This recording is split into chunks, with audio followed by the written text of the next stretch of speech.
To outsiders, they appear as an abstract totem. I'm Joana, and this time it's another Africa's untold story. In the hills and coastal forests of Kenyan South, there lived a tradition that quietly embodied the spirituality and artistic genius of the Mijikenda people. Long before colonialism and tourism thought that they could reduce African art to souvenirs, the Mijikenda carved figures of remembrance called Vigango, wooden memorial posts that stood as spiritual intermediaries between the living and the dead. Now, to outsiders, they appeared as abstract totem, but to their makers, they were living symbols of ancestral presence, repository of power, and the evidence of a sacred continuity that bound community. Now, let's talk about the people who made them. The Mijikenda, a group of 9 closely related Bantu-speaking communities stretching from the Sabaki River to the Tanzania border. They practiced a spiritual system centered on the Kaya, which is a fortified forest settlement, regarded as both a central home and sacred shrine. As within these sacred groups, families and clans honor their dead elders through the erection of Vigango. So let me just shift something out of the way. Kigango is singular and Vigango is plural, so they're the same thing. It was a stylized upright wooden post carved from hardwood, often standing between 120 centimeter to 240 centimeter tall. So it was really big. The carvings on the sculptures copied the shape and the important features of a human body. Its geometric form, sometimes human-like, sometimes abstract, embodied the spirit of a diseased coma. That's a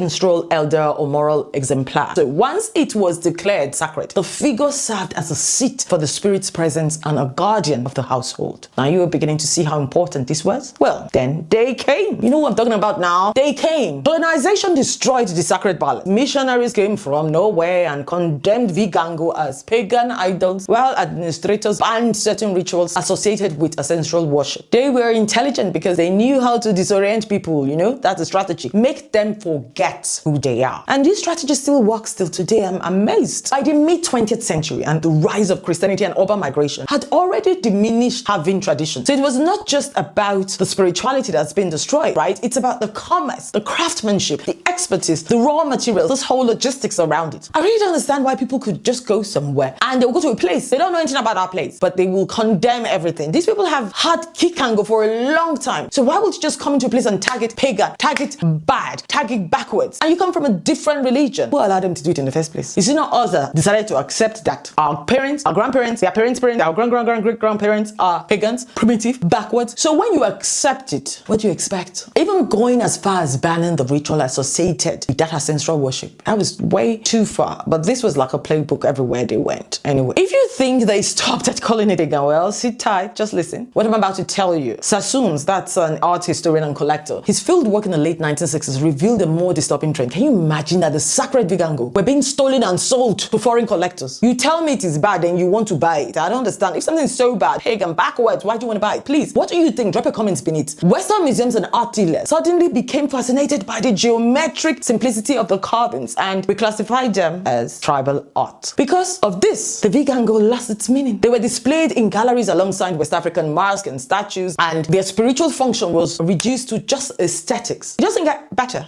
This case get worse. Look at the vanishing covers, for example. By 1970s, just a few Mijikenda artisans still continue to carve Vigango for religious purposes. What about the younger generation? When we say they don't have those kind of skills anymore, you know how it came about? They were already being educated in missionary schools and regarded their own tradition, their own heritage as backwards and dangerous. Soon, some carvers shifted to producing tourist sculptures now. In Malindi and Mombasa, miniature versions of Vigango stripped off any ritual essence. You could see them around. Sassoon observed that the commercial cup is often made out of soft wood and artificial darkening, bore little spiritual resemblance to the originals. Of course it won't. Maybe they did it because the original ones lost its essence, and maybe they also need money, right? That's why they had to just make these fast, cheap ones. Mind you, in the past, traditional carvers operated within a specific moral code that forbade them from selling a Kigango outside the family or the community. So greed was curbed. God, when you think about all the connections that this piece, the sacred Vigango, made, the commerce it brought, the skill, the expertise, and then curbing greed because you had to do it within a certain moral code, all of this vanishes the moment you label that thing bad and brainwash the generation that it is bad. Each figure was part of a relational network, so its removal from the shrine was considered a rupture in the ancestral order. border. Yet, with the rise of tourism and urban art markets, carvings became detached from ritual. The sculpture's role changed from mediator to merchant, showing a broader cultural transformation under modern times. You see, the looting of Vigango has been going on for 100 years. However, a spike in the theft was experienced in the 1980s and 1990s. There was a growing demand for Vigango as African art. They were, because of tourism, there were African art pieces in the global North art market. You see how greed and demand has literally fueled spiritual dislocation. In the face of worsening economic conditions, Kenyan youth, they saw an opportunity to meet this demand and they decided to help themselves. So what did they do? They began stealing Vigango and supplying them to hotels, galleries and tourist shops who openly displayed them in Mombasa. For them, the monetary value of Vigango in these spaces was far more important than the religious and cultural value they had for the elders, their community and their ancestors in which this Vigango embodied. Many of the Vigango that made its way to the US did so through a man called Wolf III, who was a prominent art collector of African belongings. He knowingly purchased looted Vigango and sold them to private and public American buyers. It was during this period that the two Vigango were stolen from Katana's homestead, and through these channels, they later appeared in Illinois State University Museum and Hampton University Museum collection. By the way, Katana Mwankiru was a Giriama man who commissioned two Vigangos in the 1980s for his deceased brother. The Giriama, and by extension the Mijikenda community, believes that once a Kigango has been removed, it cannot be reinstalled unless it's immediately recovered. This means that the connection to the spirit embodied in the Kigango is permanently lost. They also believe that if a Kigango is disturbed, displaced, or stolen, misfortune will be cast by the embodied human ancestor on the descendants and or on the offender who committed the act of the highest disrespect. The repercussion of this spiritual sanction could happen in many ways, from illness to death and conflict within the community. So you can understand why Katana was distressed by the loss of their Vigango. And as the Vigango were the only remaining connection that the family had to this brother that passed away, he also feared that the theft would result in misfortune and calamity for his own family. So on 13th of September, 2006, a delegation of 8 Kenyans, including Suleiman Shakombo, that was the Minister of State for National Heritage, and Peter Ogiego, the ambassador to the United States then, they actually traveled to Springfield for what will be the first repatriation of a stolen belonging back to Kenya from the United States. A day-long series of events were held, the classic diplomatic thing. Katana's Kigango was packed into specially built crate for passage to Kenya. The Kigango was then stored in the National Museum of Kenya. So what about the other ones? The negotiations to have the other Kigango returned from the Hampton University Museum is still going on. Repatriation, as always, raises complex questions. Many elders argue that the sacred object will lose their spiritual power once displaced. Without the proper rituals of reinstallation, returning them is like bringing them back in an empty shell. The Vigango have forced Kenya and the world to confront how colonization modified not just the bodies and the lands, but belief itself. The Vigango story reminds us that memory is not just something we keep in our minds, it's something we build, protect, and pass down. And when these symbols are taken, a people's history trembles. But reclaiming them, whether it's physically or spiritually, is how a community anchors itself again. So I want to know what part of this story astonished or triggered you. I'm Joana. Here we share Africa's stories and help you heal through storytelling.